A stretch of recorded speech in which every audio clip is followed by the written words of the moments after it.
back to the Mighty Blues. My name is of course Cameron, and before we get into today's video, I just want to say Saturday was obviously a very devastating day in the world of football. We lost the Leicester City chairman to an absolutely devastating incident that happened outside of the King Power Stadium just after the Leicester game with West Ham on Saturday. The helicopter of the chairman's actually spun out of control and ended up crashing into a car park.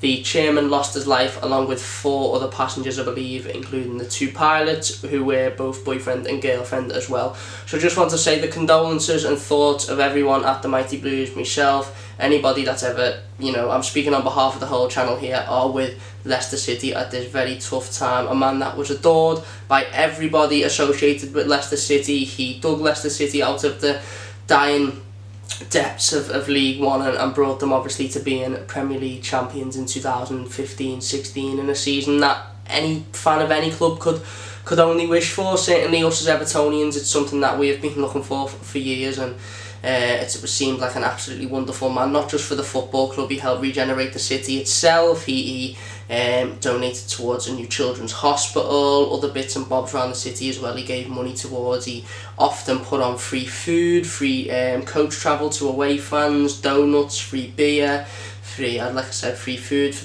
the fans when they get there. Obviously he helped regenerate in the area as well, and was an absolutely brilliant man on all accounts. Obviously you've seen all the tributes coming through from the Leicester City squad about how brilliant he was and how hands-on he was as well. So rest in peace to him, as well as all the others on board of that helicopter. I also want to say rest in peace to the Brighton fan who ended up going to a football game and not returning home. Absolutely devastating news, and something that shouldn't happen to anyone really, and it's devastating, and all our wishes are with Glenn Hoddle as well on a speedy recovery after suffering from a heart attack during BT Sports presentation of the Premier League football on Saturday. So overall, a pretty devastating weekend in the footballing world. Like I say, all our thoughts with everybody involved in Leicester at the King Power Stadium, especially with the family and friends of those who sadly passed away in that helicopter accident. Absolutely devastating news, and yeah. Hi guys, and welcome back to the Mighty Blues. My name is of course Cameron, and welcome back to the channel. This is going to be my review, my thoughts, my opinions on Manchester United 2, Everton 1 at Old Trafford yesterday. Obviously Marco Silva suffering another defeat this season, his 3rd defeat in the Premier League, I believe it is, this season at Old Trafford, in what for me was a pretty disappointing result, in my opinion, a pretty disappointing game. I seen some comments after the game, and a lot of people were saying that we performed well, and we didn't deserve to lose the game. For me, I think we did perform well, I do, but I think it was just that case of creating chances and not taking them again, and it's something that we've seen a lot this season, and I thought that would ironed it out, and that with the Fulham game and the Leicester game, obviously Gylfi taking a massive chance, even Richarlison taking his chance in the first half, I thought would iron that out, and that was something that we wouldn't have to worry about anymore, but obviously not. And I'm not trying to indicate that we've taken a step backwards or that we've gone back.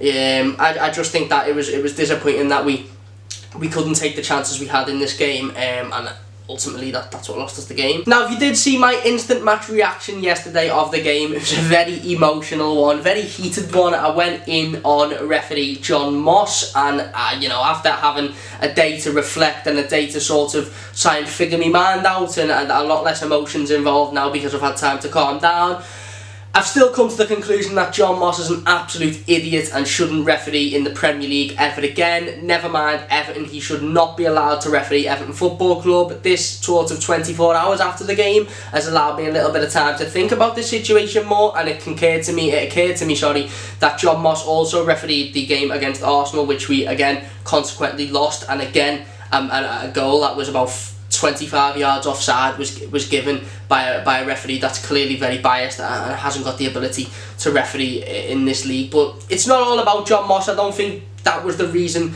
we particularly lost the game. I do think we were robbed, to be honest. I think it was never a penalty, but I think if we took the chances that we had, we could have gone away with the 3 points quite easily in that game, and we just never. So I put up there my key player for the game. I put Jordan Pickford. I think Jordan Pickford was absolutely fantastic, and I said it in my instant match reaction yesterday. I said that, you know, I really feel sorry for Jordan Pickford because Paul Pogba's stupid little 50-second penalty run up, and then Jordan Pickford makes an absolutely fantastic save, and it's just pure luck that it ends up getting palmed back in the way of Pogba, and he literally can't miss it. It is just luck because it's a fantastic hand. It's a really strong hand. We've seen it in the World Cup against Colombia. He saved a penalty very similar to that one, and it's just unlucky that it's palmed back in the way of Paul Pogba and he can't miss it. And other than that, Pickford was fantastic all game. I mean, Martial's won the goal. I think if you're going to blame anyone, it's the fact that Martial was given that much space and that much time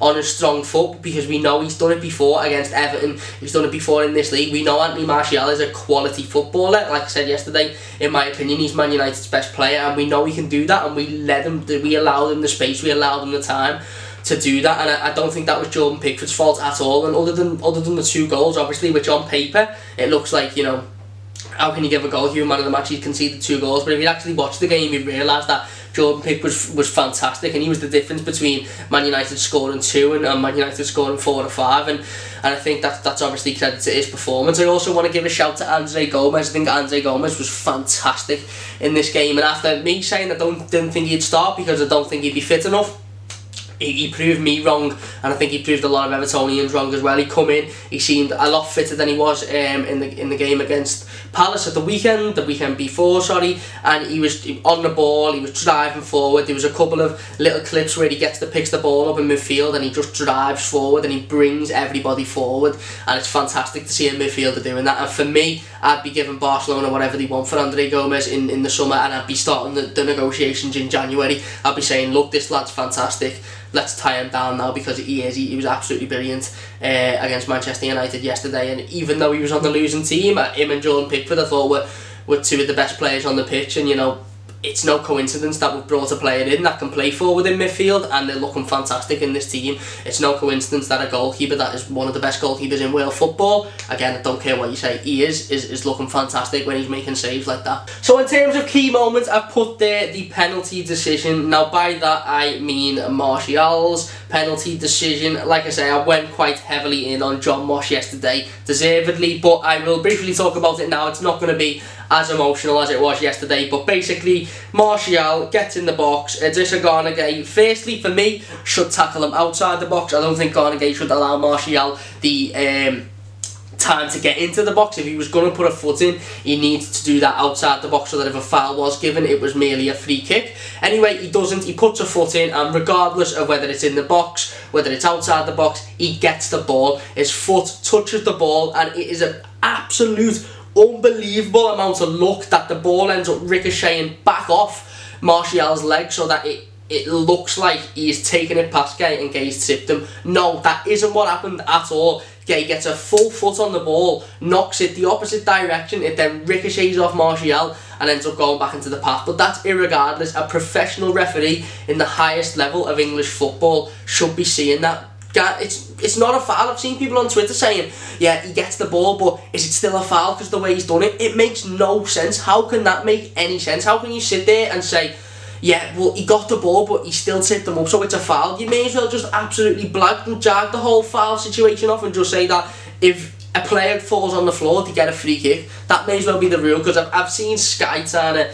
you know, sort of protect the referee, and other people try and say, you know, but he gets the ball but he takes him down and it is still a foul because he stopped a goal scoring opportunity. Bollocks. It's an absolute load of baloney, because he gets the ball and that's it. That's final. That is the decision made for John Moss. He gets the ball. It's no penalty. Martial then dives. Absolutely ridiculous. Yes, there's contact, and it's been confused all over the place. Yes, there's definitely contact. I think with Gana Gueye and Martial, from the angles I've seen anyway, they look like they hit knees. That contact happens after after Gana Gueye, sorry, has already got the ball. If it does happen, that's just me saying from what I've seen. I haven't watched it a million times because I was getting angry every time I watched it. But if the contact does happen, it happens after Gana Gueye gets the ball, and then it's absolute minimal. It's minimal, and then Martial decides to go and throw himself on the floor, which is embarrassing, and anybody with a pair of eyes on the football pitch can see that a player doesn't fall like that naturally. It's quite clearly a dive. It's been rumoured today that ESPN have announced that Martial will not face any action from the FA. What's that about? What's that about? We seen last season, I think it was, or the season before, Umar Niasse get a 3-game ban, I think it was, for a dive in which 2 players come across him and he ended up falling over, whatever, and we got the penalty for it in a situation where 2 players cut across him and he actually does get hit, and he gets retrospective action for that because the FA see that as a dive. Yet Martial isn't going to get retrospective action after it's been clearly shown on many replays that he dives after Gana Gueye wins the ball. It's just absolutely ridiculous, and I don't even know what to say anymore about the referees. But like I said, I don't think that was the reason we lost the game. We were majorly robbed, and we were always going to be 1-0 down from the start with John Moss in charge, but we definitely had the chances, and I don't think you can just say, you know, it was the referee's fault, that's it, put it to bed. I think, you know, there is things to look at, and it's definitely chances that we had that we should have scored in that game. You know, Bernard's is very clear, we're going to talk about that in a minute. Andre Gomez as a header, I know it's clutching its sauce, I know he's fantastic, but it's free header in the box and really he should score. So disregard the first goal, obviously, like I said, fantastic penalty save by Jordan Pickford, and it's just unlucky that it's palmed back into Paul Pogba's way. The game then goes on, and I think we looked tamed, I really do. Don't get me wrong, I think we played well, and I think it's still a massive improvement to last season. We went to Old Trafford and we gave them a game, and we really did. We fought and we pressed them and we made sure that they were not comfortable on the ball, but I just think after that penalty decision we looked tame. There was a couple of situations in the game where I think our players were just a little bit hesitant to go in for tackles, and rightly so, because we knew that the United players would throw themselves on the floor at any opportunity and John Moss would give a foul, and that's just what happens. But I do think we just looked tamed. I think the games prior to this, you know, the 3 victories that we obviously had in the Premier League, we were forceful, we were attacking, we were like a force, and this game I just felt like we didn't want to go at 100%, we just sort of dipped our toe in a bit and was like in and out, and oh, don't know about that, we didn't want to go fully in. I just don't think we were as assertive and as attacking as we should have been, because if we were, we'd have won that game, because they were there for the taking, absolutely there for the taking, and I just think we were shook by that decision that the referee gave, and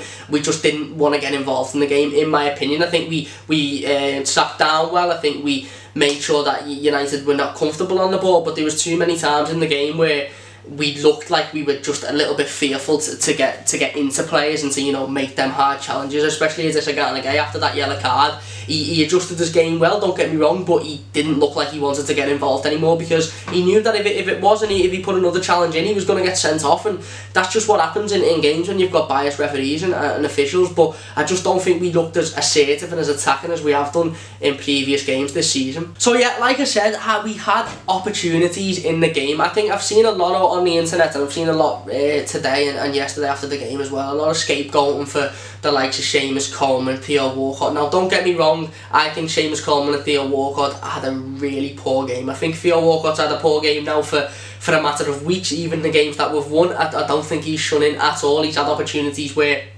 he could have scored and he hasn't. He's had one-on-one opportunities where he should score and he hasn't, and I think it's about time now that Theo Walcott comes out of the first team, maybe just for a week or so, couple of weeks, give him a little rest, let him recoup his mind. I don't quite know what's up, but he just hasn't hit the ground running this season at all. Seamus Coleman as well, obviously he started the season and he did look a little bit different to how he usually plays. It was something that looked off. He then had that injury and it was like maybe he was playing with an injury, and then he's come back from that and he still looks off. And for me, this is the massive chance now for the likes of Ademola Lookman and for the likes of John Joe Kenny to come in now and prove that they can play that in their positions. You know, if John Joe Kenny comes in now against Brighton on the weekend and has a fantastic game, then it's not even a case of okay, you can play there while Seamus is getting back to fitness. It's a case of okay, you're performing better this season, Seamus isn't, so Seamus sits on the bench.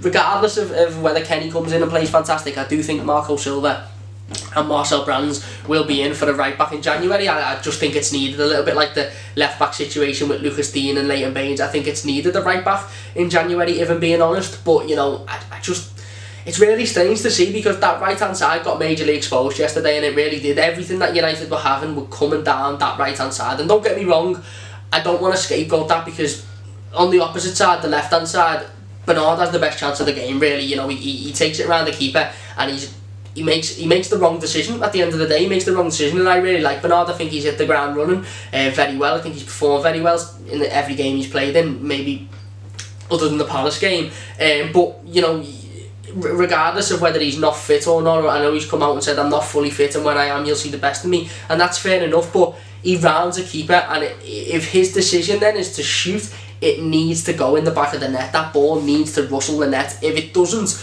then it's a wrong decision, and it's a massive chance, you know, gone to waste. And it's a chance that we could have then got it back to 2-1, and it's a different game then. You know, let's say we didn't even get the penalty, which was a blatant penalty and was a penalty. If Bernard scores that, Manchester United are worried, Manchester United are scared, and they back off then, and then we have more and more opportunities, and we could even go on to win that game, and then on top of that, get the penalty decision and score that later on in the game as well. So I just want to make it clear that I don't think we should be scapegoating the likes of Walcott and Seamus Coleman. However, I do think they were really poor, and I think it's time now for Kenny to come in. And I don't think Kenny's been fantastic either. You'll have seen me on my review say that I think Seamus Coleman should be the main right back, and as soon as Seamus is back fit, he should come in, because I think John Joe Kenny defensively isn't there yet, he isn't ready to play in a starting 11 of a team that should be, you know, challenging for the top 6 defensively. On the other side of the pitch, going forward, attacking, he is much better than Seamus Coleman has been this season. He is forceful, he's throwing balls into the box, he's looking for opportunities to get assists and to create goals for Everton Football Club. But you've got to look on the flip side. Seamus Coleman's also not performing well defensively, and if that's the case, you know, you've got to go with your best asset, and at the minute John Joe Kenny going forward is a better asset than Seamus Coleman, and defensively I don't think Seamus is much more of an improvement, and Theo Walcott, I just don't think has hit the ground running this season. And I think if Adam Lookman can keep his head right and keep his attitude right, and, you know, keep playing, get his head down and keep playing how he's playing. Don't get me wrong, I don't think he done much when he come on against Manchester United, but he certainly changed the game against Crystal Palace. Then I think there's an opportunity for him to come in on the right, or Calvert-Lewin or Bernard to play on the right, and Cenk Tosun to come up front. Obviously Calvert-Lewin, Cenk Tosun and Adam Lookman fantastic against Crystal Palace. None of them really impacted the game against Manchester United yesterday, but in terms of looking for a player to bring Walcott out for, there's options there, and I think that is definitely something that needs to be explored by Marco Silva before Brighton on Saturday. So yeah, overall for me it was a disappointing result for me. I just don't think we got out of third gear, and I think in the times that we looked really forceful and we looked really good and we looked like we were going to harm Man United, it was just pulled back by, you know, us being fearful of the referee making a stupid decision and you know, calling for a foul or a stupid penalty or whatever. Just a word on the second goal, obviously United's second goal, Martial with a fantastic strike. It is a fantastic strike, like I said earlier in the video. I do not think it's Jordan Pickford's fault. After seeing replays, Theo Walcott is just wondering, he doesn't bust a gut to get back. He doesn't look like he's even bothered to you know, get back and help the defence out, but regardless of that, the defence shouldn't be letting Anthony Martial have that much time on a strong foot, and it's a great finish. Obviously the penalty decision, Chris Smalling should see red, another absolutely awful refereeing decision, but Richarlison's great ball through by Sigurdsson, I think it was. Richarlison does very well, gets wrong side of his man, Chris Smalling hacks him down, already on a yellow card, and somehow doesn't get a yellow card. So yeah, in summary for me, a disappointing result that was only hindered by the fact that we had a referee in charge that was always going to put us on the back foot, and yeah, it was just a poor result really. I don't think we really ever looked like doing much in the game. We attacked well when we did, but when you create that many chances against Manchester United at Old Trafford, you have to be putting the ball in the back of the net, and we simply just didn't, and that was what lost us the game for me, as well as the poor refereeing decision and everything else on top of it. I just don't think we were good enough yesterday, and you know, we have to kick on, and I don't think it's anything to do with Marco Silva's tactics or what have you. I think it was just an off day for Everton, to be honest, and we should pick ourselves up and go again against Brighton on the weekend and try and get a 3 points. And if we get a 3 points against Brighton, then we can kick on from there. Then, you know, it was always going to be a tough game anyway.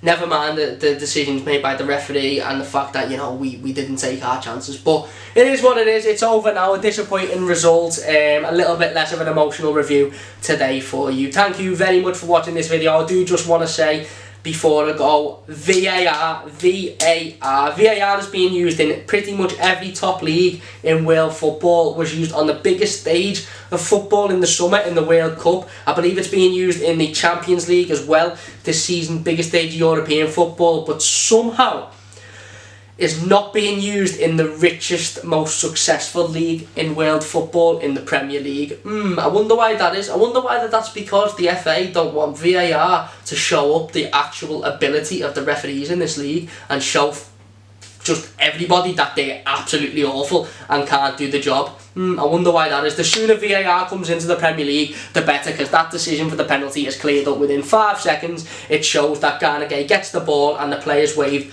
back on. So yeah, anyway, that is my review of Manchester United 2, Everton 1. If you have enjoyed this video, please do leave a like rating. Very disappointed with the result, but we'll kick on and we'll go positive attitude. We'll go again against Brighton and hopefully we'll get the 3 points. Thank you very much for all of your support recently. If you've recently subscribed, welcome to the channel. Thank you very much for hitting that subscribe button. If you have enjoyed this video, please do leave a like rating. Let me know what you think of my key players. Do you think it was Jordan Pickford? Do you think maybe Andre Gomez was in for the shout? Do you think there's anybody else in for the shout? As well as that, what was your key moment in the game? What was the moment that you thought changed the game for good? I dare say a lot of us will agree it was the penalty decision, but you never know, there might be some different opinions, so let me know in the comment section down below. Thank you very much for watching this video. If you have enjoyed, please do leave a like. I will be coming with I think it's going to be a FIFA 19 video on Wednesday. I haven't quite decided, to be honest, but I think it's been a while since we've put some FIFA 19 out. It's definitely been a while since I've played FIFA 19, since before my holiday, so we're talking weeks now. So it'll be a FIFA 19 video, I do believe. But thank you very much for watching this video. If you have enjoyed, like I say, please do leave a like, and I'll see you soon on the Mighty Blue.